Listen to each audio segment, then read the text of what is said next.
Caríssimos e caríssimas, sejam bem-vindos à nossa aula virtual de análise aplicada do comportamento. Espero que sejam todos bem, espero que estejam aí passando bem por essa quarentena. Espero que sejam todos de quarentena. Se não tiver de quarentena, faço um favor para você e para a humanidade e vá se isolar em casa para você assistir essa aula, para você estudar e para você cuidar da saúde sua e das outras pessoas. Hoje vamos aqui para nossas aulas virtuais, depois que nosso sistema foi transferido para a modalidade virtual. E a gente vai fazer hoje a nossa quinta aula, que é a aula de observação direta. É uma aula muito oportuna para a gente fazer ela online, porque o objetivo é que eu passe algumas instruções para vocês sobre como fazer e que vocês treinem os exercícios que vão nos slides dessa aula, né, baseado no que eu estou usando para basear essa aula. Então, vamos começar fazendo uma revisão sobre o que aconteceu nas aulas anteriores. A primeira aula nossa foi uma aula de delimitação, uma aula de demarcação. Uma aula em que a gente conseguiu distinguir que a análise do comportamento, na verdade, é uma área que comporta aí, no mínimo 3 outras áreas, né? A análise experimental, a análise aplicada e o behaviorismo radical, sendo que a análise aplicada é a nossa área de interesse e é só uma das áreas da análise do comportamento, é só uma das ciências que compõem o que a gente chama de análise do comportamento. Na nossa segunda aula, a gente deu uma aprofundada no que é a análise aplicada, estudando aí as 7 dimensões da análise aplicada. Né? Eu não vou repassar todas elas aqui agora, mas se você não se recorda, é muito importante conhecer todas elas.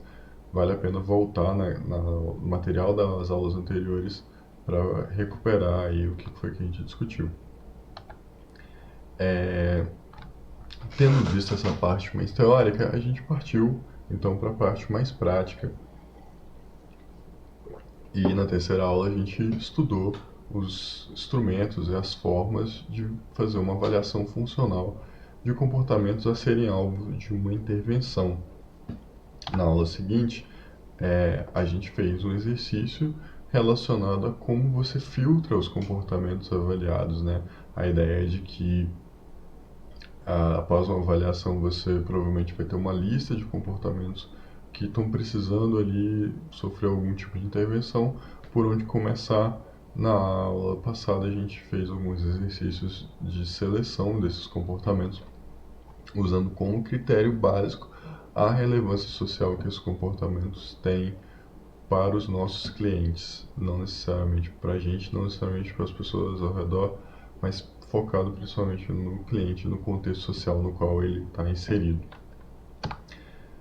E aí a gente vem para o nosso interesse da aula de hoje. Só recordando, eu tenho trabalhado com vocês de que uma intervenção ela consiste no mínimo em 4 etapas: a observação, a análise, a intervenção em si e a avaliação da intervenção. A gente ainda está falando sobre a parte de observação, mas a gente está construindo condições para a gente passar para a próxima etapa, que é a etapa de análise. Em relação a isso, a aula de hoje ela se insere num contexto muito específico. Eu preferi trazer as referências para o início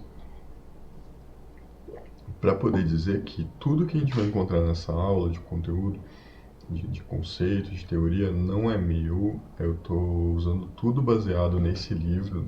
Eu estou indicando esses capítulos aí, mas se você não conhece, eu recomendo a leitura completa. É um livro curto. Leia, faça os exercícios para dar uma atualizada, porque os alunos que fizeram a disciplina de psicologia experimental, comigo a gente treinou bastante as técnicas de observação e registro. E a aula de hoje é baseada praticamente nessas técnicas. E esse era o livro de referência. Então, é uma aula meio que para relembrar algumas habilidades que já foram desenvolvidas anteriormente. Em relação a isso, o que a gente precisa? Por que eu montei essa aula para vocês? Frequentemente, eu escuto o pessoal que está prestes a se formar, ou que está começando a fazer os estágios, até vocês mesmos falando, olha, eu não sei o que fazer, eu estou aqui estudando esse tempo todo no curso, e se eu precisar lidar com a situação agora, eu não sei o que fazer. E essa é uma aula para te ajudar nesse sentido. Você imagina então que você tem um contexto que você precisa trabalhar, você vai fazer uma escuta, você foi chamado para dar uma consultoria, para fazer um aconselhamento, ou para intervir, para resolver um problema psicológico, um problema comportamental que está acontecendo. O que você faz quando você chega lá? Frequentemente, esse tipo de situação, vocês relatam muito, sentem muita ansiedade, muita angústia e um despreparo muito grande. E aparentemente a gente não olha para isso e para o que isso quer dizer, né? Esse déficit de habilidades de intervenção. E o objetivo dessa aula é recuperar e contextualizar algumas dessas habilidades que vocês já aprenderam, mas talvez não tenham contextualizado ou não tenham percebido a importância delas ainda. Quando a gente vai trabalhar qualquer intervenção, qualquer coisa que você vai fazer, imprescindivelmente a gente parte de uma observação técnica, uma observação sistemática, uma observação para a qual o psicólogo foi treinado, e a partir dessa observação a gente coleta dados. O, o modelo que eu estou passando aqui para vocês é aquele que a gente adota em análise aplicada. Com certeza as abordagens da psicologia também partem de um trabalho começando com a observação, mas talvez com outras técnicas, com outros procedimentos. Então, aqui a gente está se limitando à análise aplicada do comportamento, que é o interesse nosso na disciplina. Então, o que você faz primeiro? Você chega, você não sabe, você vai trabalhar num CAPS, você vai trabalhar com pessoas com comportamento esquizofrênico, você vai fazer uma intervenção com eles, você nunca trabalhou com isso, não sabe o que fazer. O que você faz? Primeiro, senta, observa. Observa tudo o que está acontecendo, o que as pessoas o que estão fazendo, o que está acontecendo. De preferência, escolha um indivíduo para você começar o seu trabalho. A análise aplicada ela tem esse foco individual. Então, escolha o indivíduo que você vai começar o seu trabalho, seu cliente, e observa o comportamento dele. Observe o comportamento, registre esse comportamento. A gente não vai confiar só na memória como forma de registro, a gente vai confirmar, a gente vai precisar registrar ele e de maneira técnica, como a gente já viu, em uma condição em que o ambiente não afeta tanto os comportamentos específicos dessa pessoa. Não é que ela está livre do ambiente, não é isso, mas é que não tem nada especificamente no ambiente tentando afetar ela. Muitas vezes isso não é possível, a gente não consegue. Então, a ideia aqui é observar a pessoa por um determinado período de tempo no ambiente natural dela e ver o que ela faz, né, nessas condições. Observar e registrar o que ela faz ali no ambiente natural dela, por assim dizer. Depois que a gente faz esse registro, a gente vai ter uma lista confusa de comportamentos. A pessoa faz uma coisa, faz outra, faz uma coisa, faz outra, e aparentemente não tem nenhum sentido. Para quem olha aquilo ali, parece meio caótico, meio aleatório. Mas o nosso papel aqui é identificar padrões. Então a próxima etapa é a gente identificar padrões de comportamentos dessa pessoa nesse ambiente, coisas que ela faz repetitivamente. E a gente vai tentar agrupar as respostas que ela exibe, as respostas que ele emite nesse contexto, a partir de uma função. Ou seja, algum efeito que a pessoa produz, alguma modificação no ambiente físico ou social dela, o ambiente social é muito importante, precisa ser destacado, a partir do comportamento que ela exibe. Na disciplina de análise experimental, a gente estudou várias funções do comportamento, reforço positivo, negativo, punição positiva, negativa, várias funções. Então, é esse tipo de evento que a gente está procurando aqui. Algo que a pessoa faz que produz alguma consequência que tem algum efeito, para que a gente possa agrupar essas respostas aparentemente sem relação nenhuma. Depois que eu agrupo essas respostas, o meu próximo trabalho é elaborar uma classe de comportamento. A classe de comportamento que a gente está se referindo aqui é um agrupamento de respostas que tem a mesma função, né? E a elaboração dela consiste em você, depois desse agrupamento, criar ou escrever uma definição para essa classe. A gente vai dar uma olhada de novo em como faz. Depois disso, a gente começa né, depois que a gente cria as classes de comportamento, a gente observa o que a pessoa faz, tenta agrupar essas respostas em termos de uma função em comum, cria ali então nossas classes de comportamento, e depois que eu tenho as classes prontas, meu próximo trabalho é voltar e observar novamente os comportamentos da pessoa, mas agora não com viés mais qualitativo, como foi da primeira vez, mas com viés quantitativo. Eu quero conseguir registrar quantas vezes ela exibe cada um desses comportamentos de maneira natural no ambiente dela. Ou seja, ela está ali, você está ali observando, de preferência sem chamar atenção, sem incomodar, e agora você vai, ao invés de anotar tudo que ela faz, registrar a frequência com que ela faz. Essa última etapa, eu não vou voltar com ela em vocês nessa aula, vou mencionar ela aqui, a gente vai voltar com ela só na próxima aula, que é a aula sobre como a gente mensurar o comportamento das pessoas. Aqui, então, o objetivo dessa aula é a gente lembrar como que a gente faz uma classificação de observação, e na aula que vem a gente vai estudar algumas técnicas e algum conhecimento relacionado a como que a gente mensura o comportamento. A ideia até então é que a gente consiga contar a frequência que a pessoa exibe, que ela emite esses comportamentos em um ambiente sem influência antes da intervenção, para que depois da intervenção a gente consiga comparar o efeito que a nossa intervenção teve com a situação do comportamento da pessoa antes. A gente chama isso de linha de base, né? Essa observação de frequência, essa mensuração do comportamento antes da intervenção. Então, a gente começa. Primeiro de tudo, a gente precisa tomar cuidado com como a gente observa o comportamento e como a gente escreve, como a gente comunica aquilo que a gente observou. Em relação a isso, a gente vai usar o padrão de linguagem científica proposto pelo livro que a gente adota, que é um padrão em que a gente vai precisar concentrar uma linguagem que seja objetiva, clara e precisa. Quando a gente diz que a linguagem é objetiva, a gente tenta dar a ela um caráter que dificulte interpretações diferentes da que a gente estabeleceu. Quando uma pessoa vai ler aquilo, ela precisa entender algo parecido com aquilo que a gente entendeu. E como que a gente faz isso? Primeiro, a gente evita inferir sentimentos. Então a gente não escreve que a pessoa sorriu, que ela estava triste, que ela estava esperançosa, ou que não, nada disso. A gente escreve, se for necessário, a expressão facial que ela fez, mas não aquilo que a gente imagina o que a gente pressupôs que ela está sentindo. Em relação a isso, a gente também evita fazer inferências sobre a intenção. Ela fez isso para conseguir aquilo. Ela levantou para pegar o pote, ela foi à porta para sair, ela girou uma seta para abrir a porta. A gente evita isso, e a gente inferência de propósito também, ou seja, descrever que ela queria fazer as coisas, o que ela tinha intenção, o que ela planejava. Mas a gente tenta se limitar àquilo que a gente pode observar, seja aquilo que a pessoa, os movimentos que ela exibe ou as expressões faciais que ela exibe para a gente.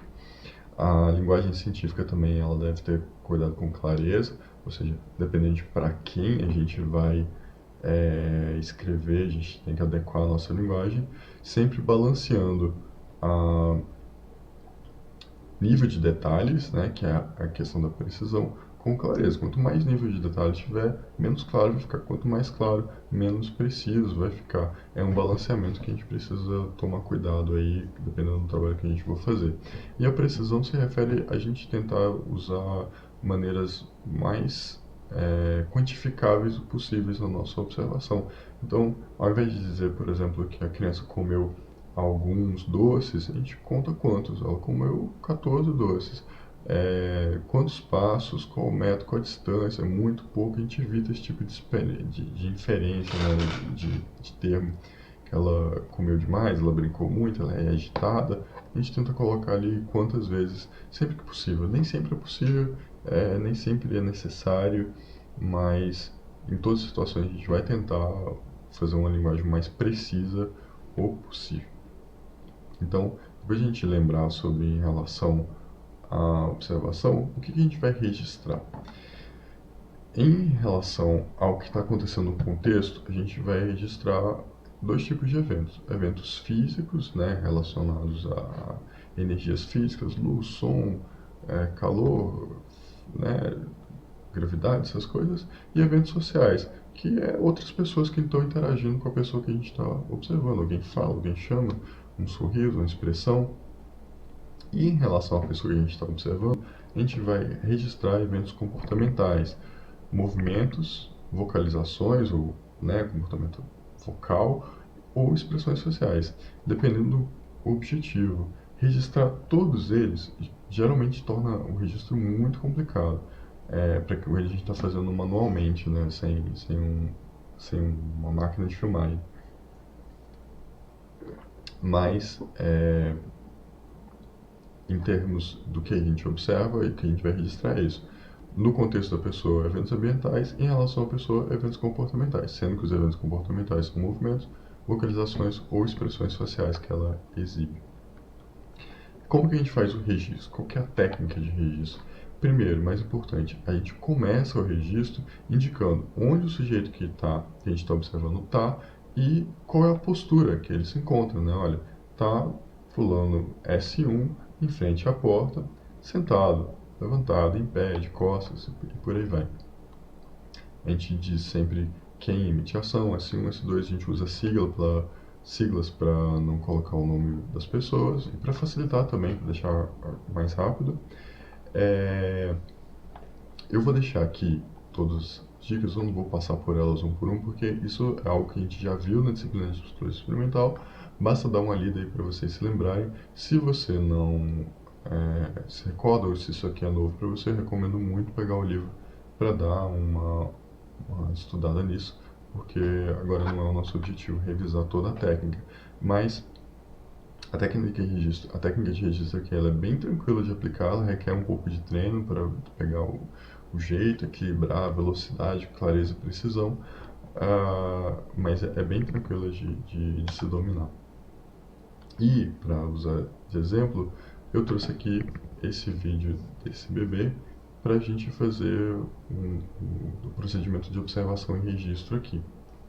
Então, vamos assistir o vídeo.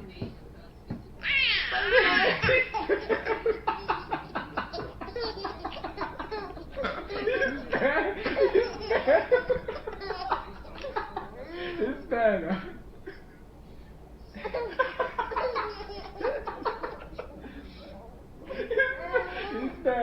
Espera, hein? Sem gritar, hein? Espera aí. Que susto, meu! Eu vou cortar esse pontinho só! Oh, meu Deus! Que escândalo tem que fazer! Espera, só um pontinho! Calma, calma! Ah, não!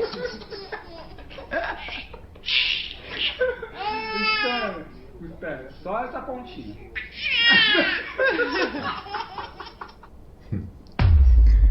Eu assisti tanto esse vídeo que eu consigo quase não rir mais assistindo ele, mas é difícil. Então, se a gente fosse empregar a nossa técnica, né, vamos imaginar assim, vamos trabalhar com o bebê, é a primeira vez, a gente nunca trabalhou com o bebê na vida, a gente começa, chega lá, o que a gente observa é essa cena. Como que a gente faria? Primeira coisa, observar e registrar tudo que a gente viu.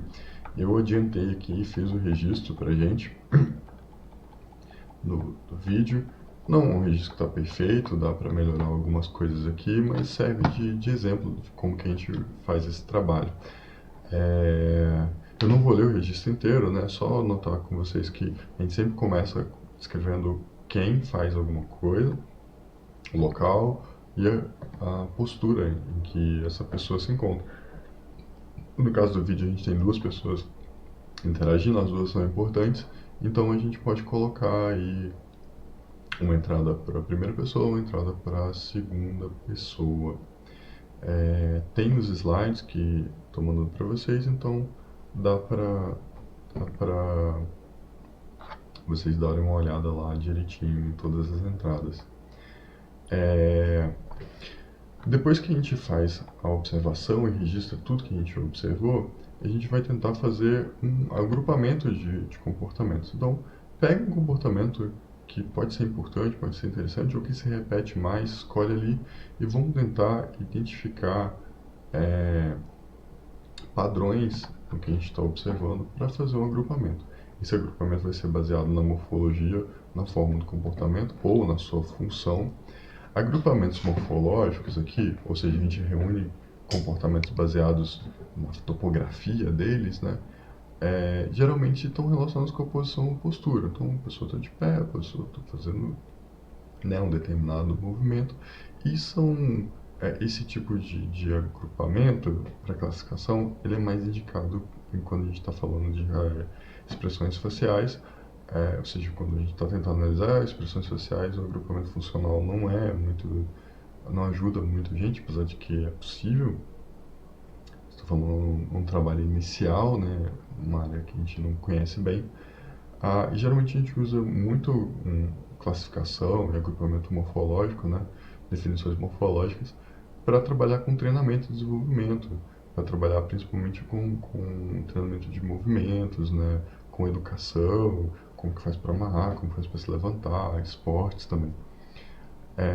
E o agrupamento funcional é aquele agrupamento que é feito baseado na função, ou seja, no efeito que o comportamento tem no ambiente. Onde já estudou sobre funções do comportamento, né, reforço, punição, essas coisas, operações motivadoras, estímulo discriminativo,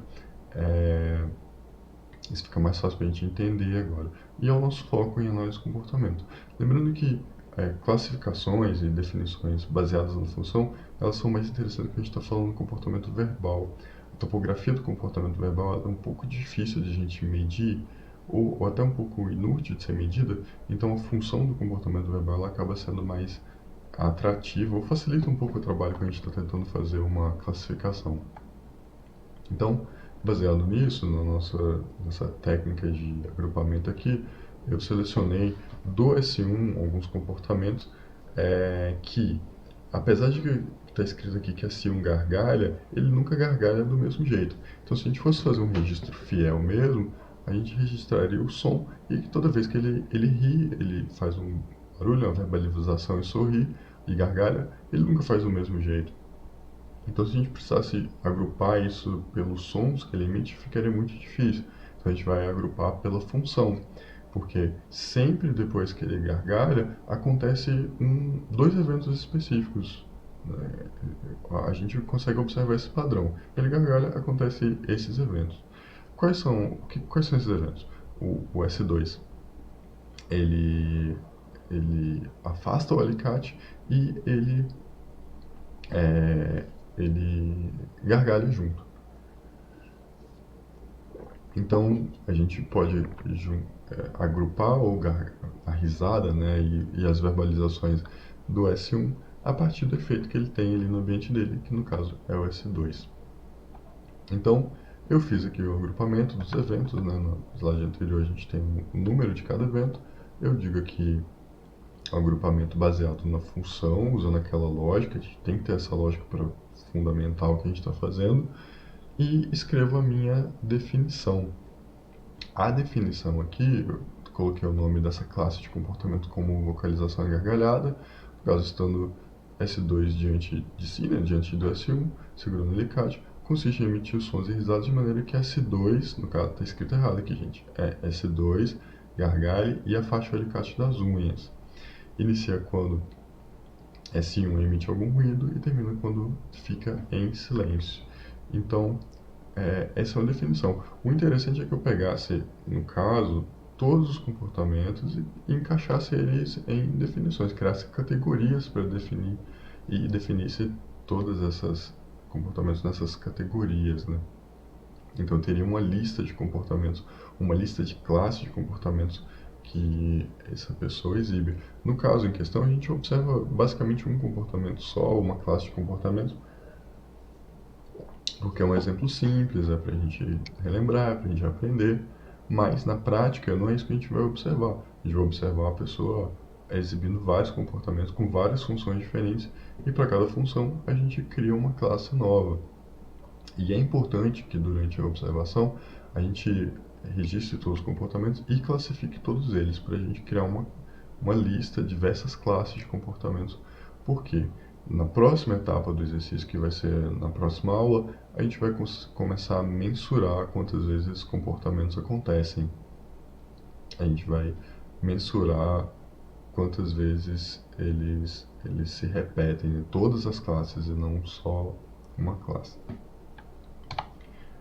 Então, aqui eu já deixo alguns exercícios para vocês fazerem.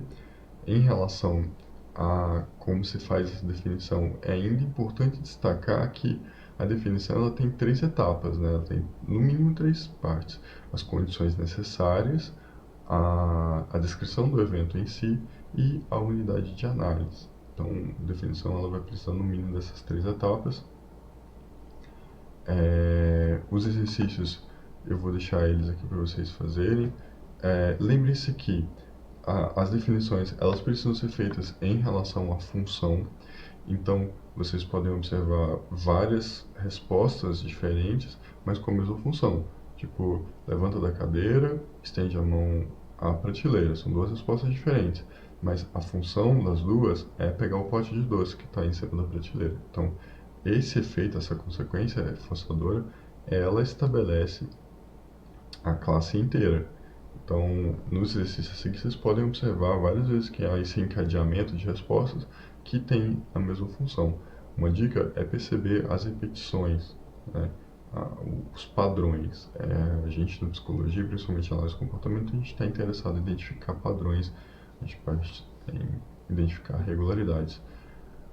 Como a gente vai funcionar esse exercício? Eu vou deixar para vocês os exercícios junto com o vídeo. Nos slides mandei os slides pelo estúdio já. Vocês vão fazer os exercícios, então identificar, agrupar. Eu acho que tem um só que é um vídeo que vocês assistem o vídeo e façam, mas as transcrições estão prontas. Vocês precisam identificar respostas funcionalmente relacionadas, agrupar essas respostas e criar essas classes. Se você conseguir dominar essas 3 habilidades, né, de observar e registrar, agrupar baseado em função e definir classes, você começa a estar capacitado para trabalhar em qualquer área de intervenção em que um psicólogo precisaria intervir. Você não vai sentir, ou vai sentir muito menos essa ansiedade e vai estar muito mais preparado para planejar a sua intervenção, que é o objetivo aí das nossas próximas aulas. Façam os exercícios, eu vou ficar durante o período da aula no fórum respondendo as dúvidas de vocês, mas se vocês tiverem dúvidas, coloquem nos comentários desse vídeo e eu e os monitores da disciplina vamos tentar responder vocês o melhor possível e discutir ali as respostas das dúvidas de vocês nos comentários do vídeo. Eu acredito que é só isso. Uma boa aula e bons estudos. Tentem fazer a maior quantidade de exercícios que vocês puderem, vocês vão precisar treinar isso bastante mesmo. E aproveitem o feedback aí para aprimorar essa habilidade. Então é isso e até a próxima.